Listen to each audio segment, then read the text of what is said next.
Dr. Moshe Lewis, Music and Medicine, delighted to be with Janeshia Adams-Ginyard. Correct, yes. Okay, excellent. Yes. Talk to us about what brings you out and the importance of unsung fathers and really recognizing them. Yes, so first of all, I have to shout out Judge Maybelline. I've known her for a very long time. She's like a godmother. You know, we love to give our people in our community Auntie Judge, so like I love her to death. And I support the foundation, and I just believe in how she gives back to the community. And then now let's talk about the fathers. So we have fathers that are in the home, that aren't in the home, the ones that are, let me see, like the mentors, the big brothers, all of that, like she honors them. You know, you have to honor the people that are providing good examples for our young black men. I'm not saying men of color, black men. And so that's what brings me out. I'm one of the presenters for the scholarship fund, and that's a whole nother level of like, we gotta give her flowers just on the fact that she is doing things that are uplifting our community, that are good, because a lot of our black kids do not get the resources that they need to further their education. And so I'm very happy to be a part of the presenting team, because I've been here many times. But it is an honor to be one of the presenters. Sure, absolutely. And my understanding is that one of the reasons they asked you is you also represent a triple threat. So talk to us about sort of your versatility between doing stunt work and doing voiceover. It's kind of an interesting combination. Yes, so I'm Emmy nominated in my stunt work. I'm also an actress, and I do voiceover. And right now I'm actually being considered for an Emmy for my voiceover work. And so I like to tell people all the time, I'm a multi-hyphenate. I am here standing interviewing with you because I did not let anyone deter me from my dreams, my aspirations, and my goals.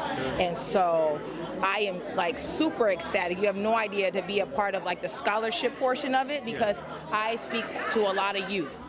And I always talk to them about education, right? Like I always say, the sky is not the limit, because the sky is way too low. Like I'm gonna say it again so people can marinate on that. The sky is not the limit, because the sky is way too low. And so many of our kids are able to just achieve that next level with a little bit of financial help and assistance. So yeah, I'm just happy I can, like, I'll talk to them, share a little bit of my experiences, how I've navigated this industry and this planet with no limitations, but understanding, like, you know, resources help too.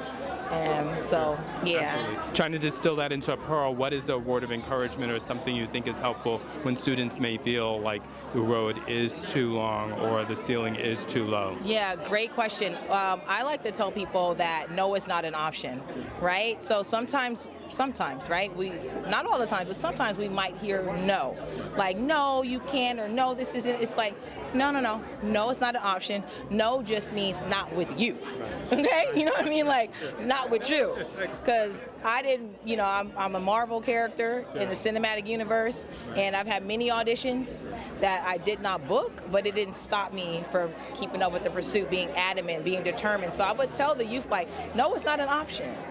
You know, that just means not with whoever you're talking about. It could be a delay of where you're trying to go, but it's not a denial of where you're about to get to, okay? Absolutely. So, yes. On that note, you're in a field that not as many people know about how important it is, but how did you break into that, and how did you select that as something you wanted to do, stunt work?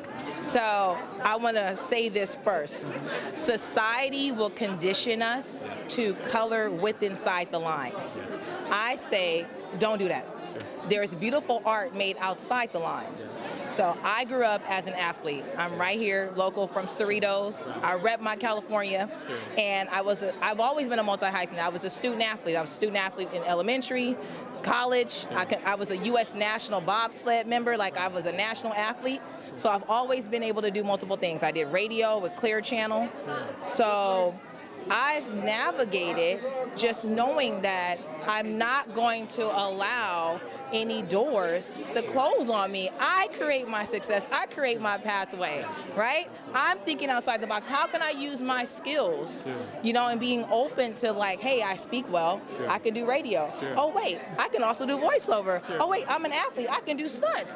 So I love to just give youth the opportunity and the breakdown. Like, there's the basic thing that you can do, and then it might open the door for something else. Like everybody's not gonna be LeBron, but they could be his trainer, they can be his mentor, his tape man, they can be everybody. Yeah. I want to get this. Yes. How did I not see you in all this red? Yes, it's Michael Collier. Yes, one of my best friends. Yes. I don't really know her like that. Oh, it's hilarious. Yes, but yeah, just because Michael was really loud in my interview, y'all. But what I was saying is that sometimes for us, for our black kids, it's exposure. So if I can take one thing that they're good at, and then show them other ways that they can use that skill, like you could be an athlete. Like I was saying, like everyone's not gonna be LeBron, right? Everyone's not gonna be the #1 draft pick, but you can be his therapist, his psychologist. You can use your experience and be a consultant on a basketball movie.